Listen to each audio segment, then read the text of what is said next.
Well,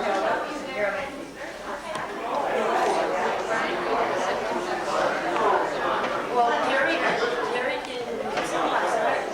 He said snow too. He's gone. Thank you.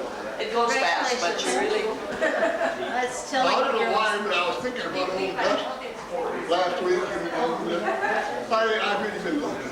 Yeah. Well, I said,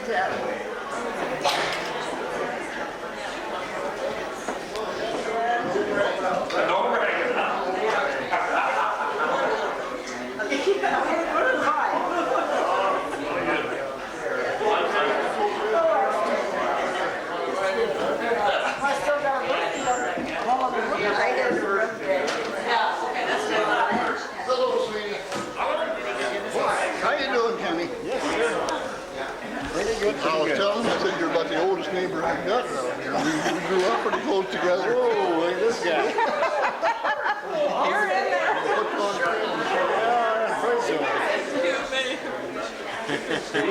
I'll get behind you. Thank you. Thank you, Dean.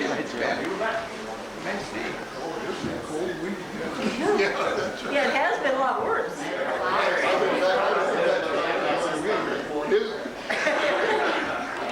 So now that's happened to her.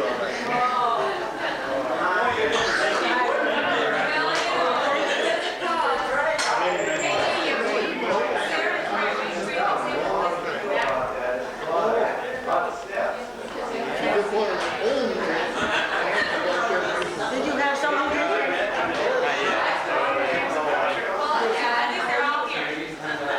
Yeah, I'm getting very good. But I'm going to this house and you do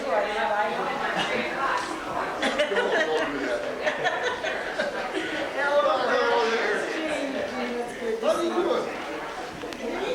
We really do enjoy and had a good time already just reading you and talking to a lot of you as you came in. We have Mom and Dad and my brother Russell and Diane, my sister Diane and my other sister Jennifer. I want to say welcome to all of you and thanks again for coming. This makes a very special day for us. In the last few days we've been thinking about a lot of memories and talking about a lot of things that have gone into 50 years, which again is a long time, but sometimes 50 years goes kind of fast. Now we're going to start today asking some of Mom's and Dad's brothers and sisters to share some memories, and many of them remember things that some of the others of us don't, and so we asked, in fact, Dad's blood pressure has been pretty high, worrying about what Merle is going to say. So we're going to start with Merle today because we want Dad to relax, a little bit. After Merle gets done, we know he'll just sort of, mellow out and just relax. See many of you too who are neighbors to us as we moved around, and we lived in 7 different farms in those years as us kids were growing. So we have a lot of memories, and Merle, of course, is one of Dad's 4 brothers. Clarence is also here from Huron, and where's Clarence? Clarence is right here, and we tried to twist as many arms as we could to come up and share some memories with you, and so each of these people you see come to the front will have sort of a broken arm look to them. We also, Dad has a brother Delbert living in Fresno, California. Delbert, because of health reasons, just wasn't able to be here. We have a tape from Delbert and some of the greetings from his family. And then the late Boone, who died in April of last year. So we're going to call on Merle at this time, and then after that, Dad will just relax.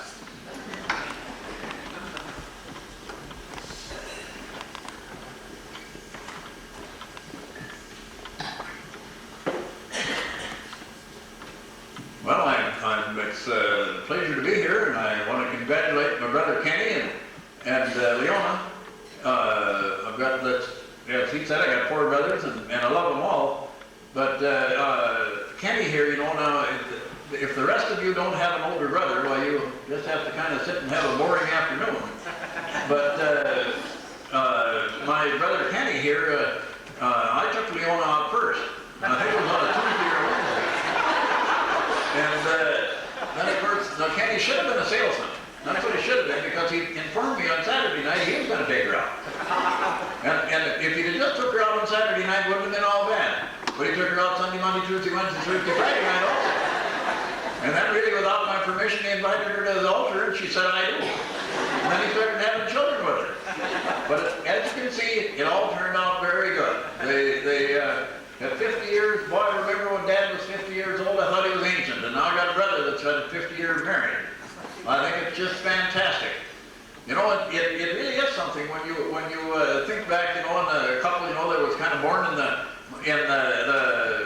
Model T age and then went through the Depression of which there really wasn't any money or anything like that there. And I don't know how Kenny came out, but I heard of a young farmer, you know, when you were young and you were a farmer, why etiquette, you know, really didn't apply to a young farm boy. It seemed like the girls were brought up a little bit different. But you kind of had to be able to swing in the punches. And I heard of a fellow, of course, whenever you went to town, you know, well, you always went through Main Street because you had to make sure there wasn't anything going on that you had to see. And this young fellow, he went through, and there was the prettiest young girl he'd ever seen. And boy, the old truck stopped right now, and he went and asked her for a date. She told him, she said that he could take her out at 6 o'clock for dinner. Well, he thought he had just gotten up from dinner, but he talked to his mother, and his mother told him the dinner would be evening. And so he picked her up in the old Model A, and he asked her, he said, where she wanted to go, and she told him where she wanted to go, and they walked into the cafe and sat down, and the waitress followed him, and she said, would you like to see a menu? No, he said he didn't need her. The young girl said she didn't need to see a menu. She knew what she wanted. She wanted pheasant under glass. Well, she asked the young farmer, and he said, yeah, he said he was an old pheasant eater from Rayback. He'd have the same thing. Well, she gave them their meal and came with the check, and boy, she laid it down, and man, he just come unglued because it was going to take his whole summer's wages. And she told him, well, she said, you know, you ordered breast of pheasant under glass. She said you had to buy 2 pheasants. And so she looked at the young lady, and she asked the young lady, she said, would you like an after-dinner drink? Yeah, she said she'd like a horse's neck with 7. And she looked at the young farmer, and he said, I'll have a horse's beer with Coke. He said, I'm not going to buy 2 horses. But you know,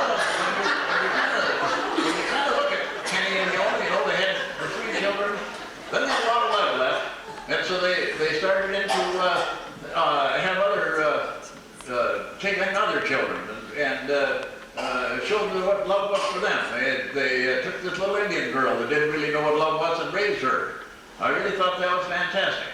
But you know, if you don't think Leona is just really special, you just have to kind of look back at Kenny's life a little bit. You know, the most important thing that Kenny ever did was to play baseball. But even baseball took a backseat to Leona. He always had to make a trip to Spencer first, even if he was late for the game. He still had to go there. Well, I'd like to really want to congratulate you. They didn't ask me to sing on their when they were married, and they haven't asked me now either. But I'm going to sing for them anyway. I'll have to leave the podium here because I don't have any other music. It isn't only that I want to sit by the organist here. I got to sit by her so I can read the music.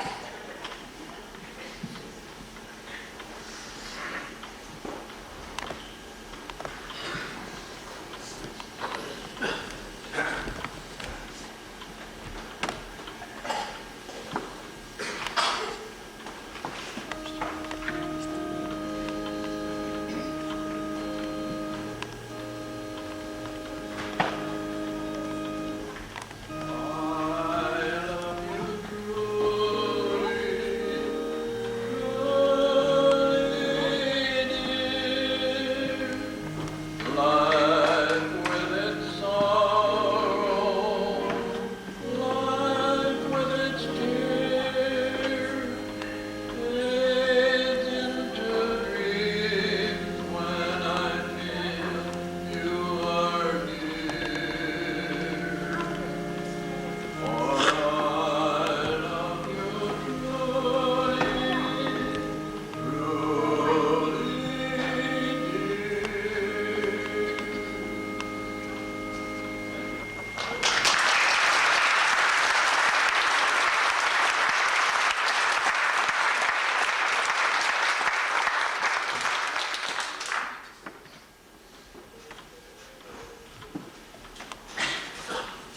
gonna be tough to top that one. Mom's sister is here today too, and I haven't seen Mom's brother yet, but Mom's sister, Margaret McDaniel, lives in Powell, Wyoming, and I tried to twist her arm to share our memory too, but I can see her now saying no. But we sure had a good time with them last night over at the house, and also with my cousin Linda, who's here from Whitewood, South Dakota, out by the Black Hills. And really, really glad that you're here, and thank you for being here. Now that I overlooked Lowell, is Lowell here? I didn't see him. Oh, there's Ellen. So my Uncle Lowell, unsicker, Mom was an unsicker, as many of you know, and from Spencer originally. And Lowell is coming up the steps, so I think we'll just call on my brother Russell first here. Russell now is an elementary school counselor in Northern Iowa. He was a band teacher, but kind of got burned out a little, I guess, from all those long nights and lessons and basketball game, pep rallies and all of that. So I'd like to call my brother Russell.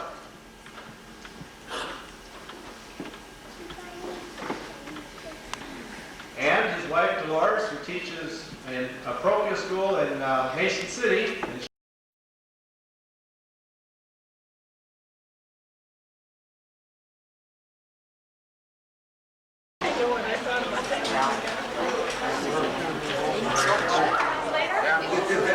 Good idea. Remember